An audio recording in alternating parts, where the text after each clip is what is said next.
Hello everyone, Assalamu alaikum. Welcome back to my channel Nilu cooking হাউজে। আজকে আমি ডিম দিয়ে সিসিঙ্গা ভাজি করব। আমি কেটে নিচ্ছি সিসিঙ্গাগুলো। সিসিঙ্গা ভাজি কাটা হয়ে গেছে। এখন আমরা চুলাটা অন করে নিলাম। আমি সরিষার তেল দিচ্ছি। প্রথমে আমি দুটো পেঁয়াজ কুচি দিয়ে দিব। বিসমিল্লাহির রহমানির রহিম। 5টা কাঁচামরিচ ফালি দিয়ে দিব।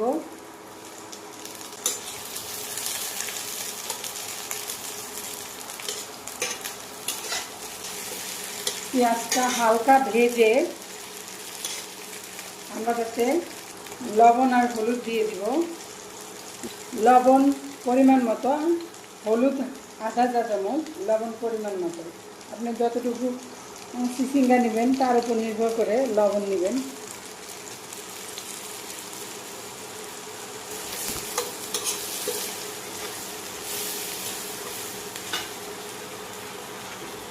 সিসিঙ্গা ভাজিটা দিয়ে দিব। 120-এ রাখবো চুলা। আমি ইন্ডাকশন ব্যবহার করছি।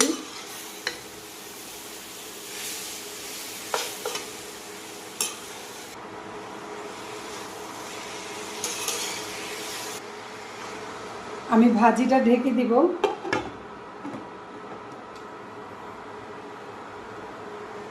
আমরা এখন ঢাকনাটা উঠিয়ে ফেলবো। ঢাকনা ছুঁয়ে যে পানি স্টিম হয়ে ফ্রাই প্যানে পড়েছে, এই পানি দিয়ে এখন আমাদের ভাজিটা সিদ্ধ হয়ে যাবে।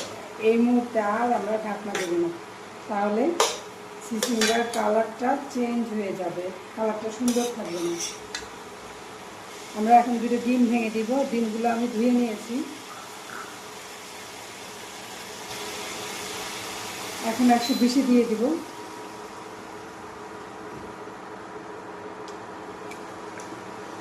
খেয়াল রাখবেন ডিম ভাঙার সময় যেন খোসা ভিতরে না পড়ে।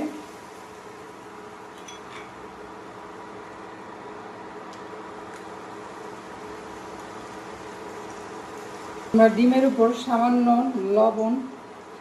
সামান্য পরিমাণ লবণ ছিটিয়ে দিব।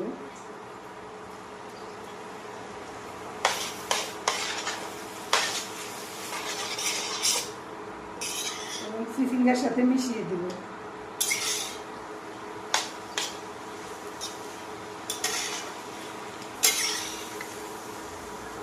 বড় পাত্রে ভাজি নাড়াচাড়া করতে সুবিধা হয়, তাই চেষ্টা করবেন ভাজি করতে গেলে বড় পাত্রে ভাজি করার জন্য। আমরা মেলামেনের পাত্র, প্লাস্টিকের পাত্র, সিলভারের পাত্র এবং দস্তার পাত্র ধীরে ধীরে আমাদের জীবন থেকে সরিয়ে ফেলব। আমরা সেই পিতল, তামা, কাঁসা, মাটি, কাচের জিনিসে, স্টিলের জিনিসে অভ্যস্ত হব, যা আমাদের শরীরের জন্য ক্ষতিকর না। বাড়ির আশেপাশে আঙিনা আমরা পরিষ্কার পরিচ্ছন্ন রাখবো।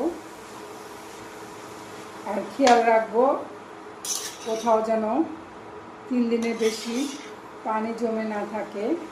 ডেঙ্গু মশার প্রকোপ বাড়বে এই সময়। শীত থেকে গরম আসার সময় ডেঙ্গুর অনেক প্রকোপ। আবহাওয়া চেঞ্জ হওয়ার সাথে সাথে এক একটা রোগ হয়।